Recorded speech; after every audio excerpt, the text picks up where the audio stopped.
بسم اللہ الرحمن الرحیم۔ شروع اللہ کے نام سے جو بڑا مہربان اور نہایت رحم والا ہے۔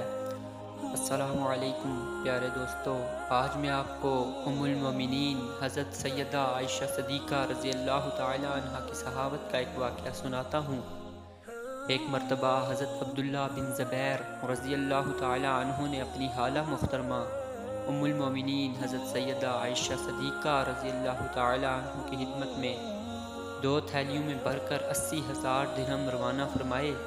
حضرت سیدہ عائشہ صدیقہ رضی اللہ تعالی عنہ اس دن روزہ سے تھی، مگر صبح سے طبق میں درہم رکھ کر فقراء اور محتاجین میں تقسیم کرنے تشریف فرما ہوئیں اور شام تک ساری رقم تقسیم فرما دی۔